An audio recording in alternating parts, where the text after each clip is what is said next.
Right now, as you read this, there is a very good chance that a Toyota mechanic somewhere is looking a customer dead in the eyes and quoting them $2,200 to fix an oil leak that costs exactly $2.11 to repair. Yourself.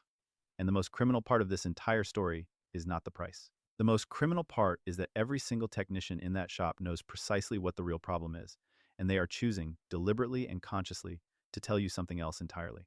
If you own a Toyota Corolla, a RAV4, a Camry, a Prius, or virtually any Toyota or Lexus with a four-cylinder engine built after the year 2000, pay very close attention to what I am about to say, because this is the video the dealership network does not want indexed, shared, or watched by anyone who owns one of these cars. You walk out to your driveway one morning and you see it, a dark, spreading puddle of oil sitting directly under the passenger side of your engine bay.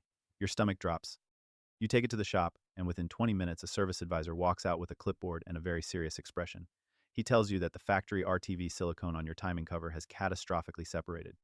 He tells you that the main block seals have blown.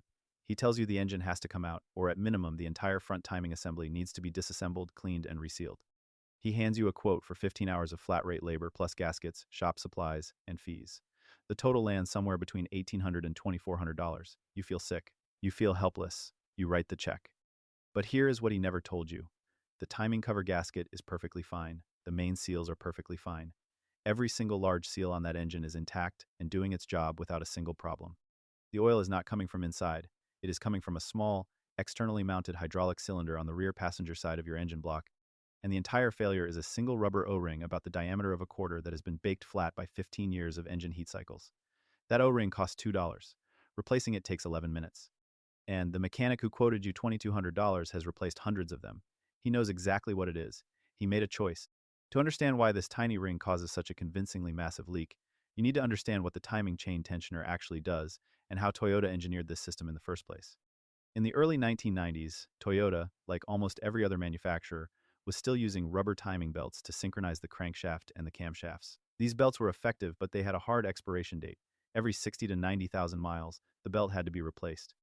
It was a significant service interval, it required specialized labor, and when a belt snapped without warning, the engine was often destroyed catastrophically. Toyota engineers in the Nagoya development centers were tasked with eliminating this failure point entirely, and the solution they landed on was the roller timing chain, a heavy metal link chain identical in concept to a bicycle chain, designed to last the full lifetime of the engine without scheduled replacement. The engineering problem they then had to solve was tension management. A metal chain, unlike a rubber belt, does not stretch predictably. It whips, it slaps, and as the engine warms and cools through thousands of cycles, the chain's behavior changes constantly.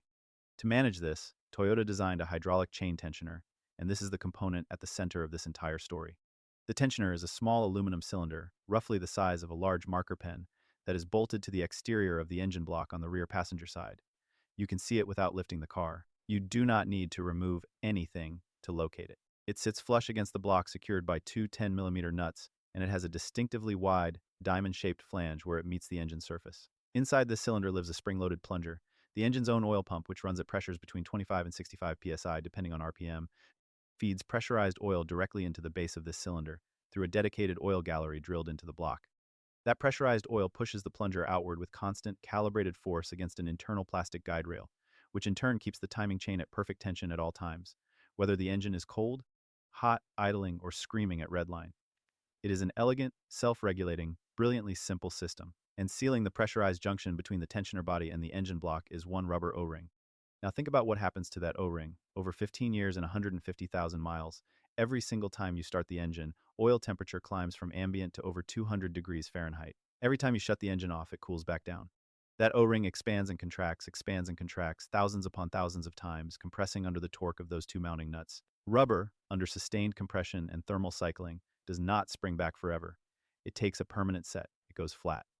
And the moment it loses its round cross-section profile and compresses into a thin, hard washer shape, it no longer seals the pressurized oil gallery. Pressurized engine oil, now uncontained, sprays and seeps from that junction and runs directly down the back of the engine block, pooling at the bottom of the block and dripping onto the pavement directly under the passenger side of the car.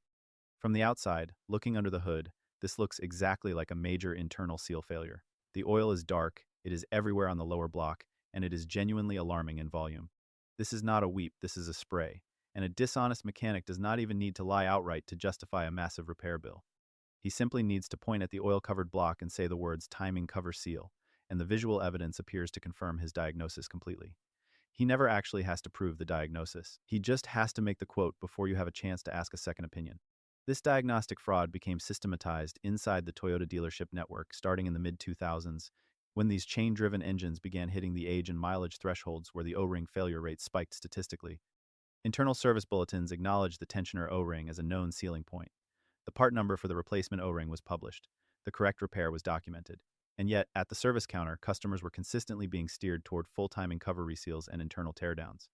Fleet maintenance managers at large commercial Toyota accounts, who tracked repair costs obsessively, began flagging the anomaly. One regional logistics company operating over 400 RAV4 vehicles documented internally that independent shops solving the same oil leak pattern for under $30 were achieving the same permanent repair outcome that dealerships were billing at over $2,000 per vehicle. That is not a pricing discrepancy. That is a designed extraction strategy. Now, here is exactly what you do. You do not need a lift. You do not need special tools. You need a 10mm socket, a ratchet, a small flathead screwdriver, and a replacement O-ring. The correct O-ring for the vast majority of Toyota four-cylinder engines in this family is a standard size 22 by 2.4mm nitrile rubber O-ring. You can find it at any auto parts store for under $3, or in a bulk O-ring assortment kit on any major online marketplace for even less. Make absolutely sure you buy nitrile rubber, not silicone, and not neoprene. Nitrile handles petroleum oil and high temperatures correctly. Locate the timing chain tensioner on the rear passenger side of the engine block. You are looking for a cylindrical component with a wide flanged base, two visible 10mm nuts, and a small retaining clip or wire keeper at the top of the plunger. Before you remove anything, do this first. Use your flathead screwdriver to gently rotate the ratcheting locking hook on the plunger mechanism to the unlocked position, allowing the spring inside to extend fully. This step is not optional. If you reinstall the tensioner with the plunger compressed and do not unlock the ratchet, the timing chain will have zero tension on startup, and you will hear a catastrophic slapping sound that can damage the chain guides instantly. Unlock the ratchet first. Now remove the two 10mm nuts. They are typically torqued to about 8 foot-pounds, so they will come off without drama. Pull the tensioner straight out from the block. The old O-ring will either fall off or be visibly flattened and fused in the groove around the tensioner body. Peel it off completely. Clean the groove and the mating surface on the block with a clean rag. Place the new O-ring into the groove. Do not use any sealant. The O-ring is the seal. Reinstall the tensioner, ensuring the plunger's locking hook is still in the unlocked position, and thread the two 10mm nuts back on by hand before tightening to snug. Do not over-tighten. Start the engine, let it idle for 60 seconds, and watch. The leak is gone. Permanently. $2. 11 minutes.